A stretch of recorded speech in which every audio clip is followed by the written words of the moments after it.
Assalamualaikum warahmatullahi wabarakatuh. Para bapak, para ibu, calon jamaah umroh dari Hawatur, izinkan saya menyampaikan beberapa poin ya terkait dengan rencana keberangkatan kita pada tanggal 22 September 2022. Apa yang saya sampaikan sebenarnya sudah sebagian besar kita sampaikan pada saat acara manasik di 2 kali pertemuan ya.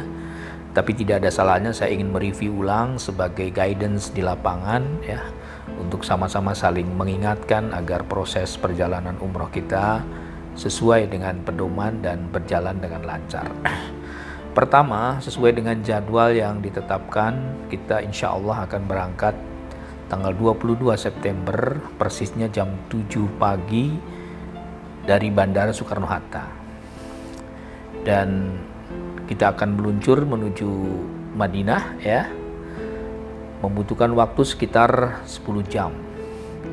Jadi kalau dari sini, dari Jakarta jam 7, kalau menggunakan waktu Indonesia kan artinya kalau 10 jam ya sampai di Madinah jam 17 ya.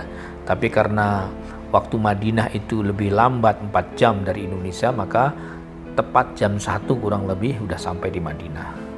Jadi selama di perjalanan di pesawat sepertinya kita tidak menemukan waktu sholat. Karena begitu turun dari pesawat kita jam 1 siang. Nah, dari bandara kita nanti akan terus dibawa untuk ke tempat penginapan di hotel. Hotel kita di Madinah insya Allah kalau tidak ada perubahan di Pinewood ya. Tidak terlalu jauh dari lokasi Masjid Nabawi ya. Mudah-mudahan tidak ada halangan. Beberapa hal mungkin perlu saya ingatkan. Pertama, bahwa manfaatkan selama kita di Madinah kurang lebih 3 sampai 4 hari. Terutama yang terpenting adalah sholat berjamaah di Masjid Nabawi. Ingat, perjalanan kita adalah perjalanan ritual. Jadi manfaatkan, kira-kira punya benefit yang bagus.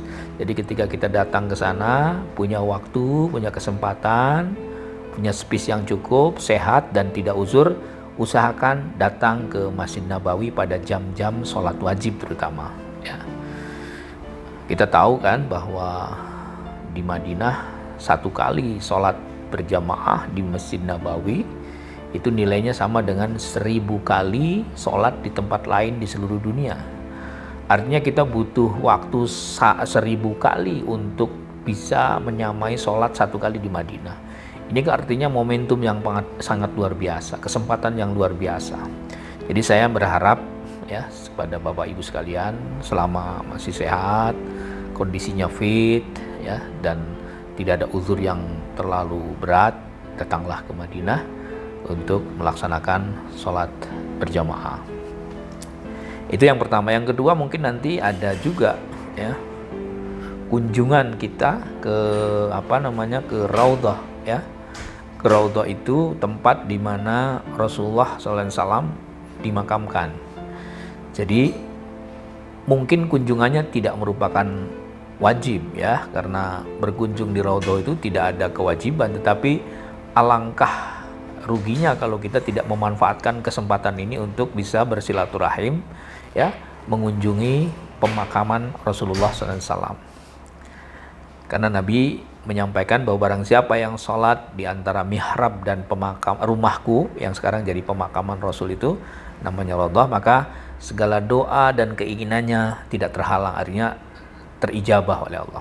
Jadi kita sholat, luangkan waktu untuk terus menyampaikan harapan, menyampaikan ekspresi kerinduan kepada Rasulullah di tempat itu. Nah, kalau bisa usahakan kita datang walaupun tidak wajib ya, karena ini kenangan yang saya kira tidak bisa kita lupakan ya. Kemudian juga nanti selama di Madinah banyak ya tempat-tempat yang akan kita kunjungi, tapi kira-kira yang inti seperti itu ya. Kemudian selama 4 hari, hari keempat kalau tidak salah di Madinah, seperti sudah kita sampaikan, nanti ada manasik ya, ulang ya, mungkin sebagai prepare 1 hari sebelum berangkat kita ke Mekah. Malamnya kita adakan manasik singkat untuk persiapan menuju Mekah di pagi harinya. Nah, di hari keempat Seperti sudah kita sampaikan, jam 10 pagi itu koper-koper yang ada di kamar Bapak sudah sudah Bapak Ibu ya, yang ada di kamar Bapak Ibu sudah dikeluarkan dari kamar, jam 10 sudah rapi semua koper. Nanti jam 12 kita masih sempat sholat berjamaah. Usahakan kalau bisa sudah menggunakan pakaian ihram ya, pakaian ihram. Nah, setelah ihram sudah dipakai, kemudian kita sholat duhur ya. Sholat duhurnya tentu saja ikut berjamaah duhur di Masjid Nabawi, terus kita tambah sholat asar 2 rakaat ya, jamak dan qashar ditakdimkan ya. Nah, dari Masjid Nabawi kita kembali ke lobi hotel untuk sama-sama naik bus. Jam 2 kurang lebih kita berangkat ke ke Bir Ali ya, dengan sudah menggunakan pakaian ihram baik bapak-bapak maupun ibu-ibu. Di Bir Ali kita sholat 2 rakaat di masjid ya. Kemudian setelah sholat kita kembali ke bus dan dimulai ritual umroh dengan niat bersama-sama di dalam bus. Nah, perjalanan dari Madinah menuju Mekah karena kita menggunakan bus ya, itu diperkirakan 5 jam perjalanan ya, mudah-mudahan sampai 5 jam. Jadi diperkirakan kalau 5 jam berangkat dari Madinah jam 2 ya, sekitar jam 7 jam 8 lah sudah sampai di Mekah. Pertama kita masuk ke hotel ya, dari hotel kemudian kita akan disiapkan untuk makan malam ya. Setelah makan malam mungkin bersih-bersih, wudhu, sholat isya dan sholat maghrib, karena kita belum sholat isya kan. Begitu masuk sholat isya dan sholat maghrib di jamak qashar ya. Dan nanti setelah selesai sholat kita akan mulai berangkat bersama-sama, berkumpul di lobi hotel, berangkat sama-sama menuju Masjidil Haram. Selama di Mekah saya perlu ingatkan juga bahwa hotel kita nanti, rencana kita hotelnya di Anjum ya, itu sekitar ya cukup dekat lah ya, di pelataran Masjidil Haram ya, mudah-mudahan tidak terlalu jauh ya. Nah, setelah kita tawaf ya, kita sampai di Masjidil Haram, kita menuju sisi Hajar Aswad. Nanti Bapak Ibu akan dipandu oleh mutawif di sana ya. Jadi kalau saya mungkin hanya membimbing dalam perjalanan, maka kemudian nanti ketika ritual-ritual tawaf itu akan dibimbing langsung oleh mutawif yang sudah jadi tim kita nanti di sana. Setelah tawaf kita sa'i ya, tapi sebelumnya kan kita sunahkan untuk sholat 2 rakaat di belakang masjid, di belakang Maqam Ibrahim. Kemudian kita berdoa, minum air zam-zam, lalu meneruskan perjalanan umroh kita ke Safa ya. Dari Safa kita turun ke Marwah 450 meter bolak-balik sampai 7 kali, berakhir di Marwah ya, kemudian selesai tahallul ya. Tentu tidak sesingkat ini, tapi kira-kira gambarannya itu ya. Nanti ada panduan-panduan yang akan dibimbing oleh mutawif kita yang ada di sana. Setelah selesai di Marwah yang ke-7, kita tahallul ya dengan cara menggunting rambut. Selesailah acara umroh kita atau ibadah umroh kita yang wajib. Selebihnya ya nanti kita mungkin kalau umroh kita di hari pertama itu diperkirakan akan selesai sekitar jam 2 malam ya. Jadi mungkin kita istirahat, pulang ke hotel, beberapa jam kemudian kita harus ke masjid lagi karena harus melaksanakan sholat subuh.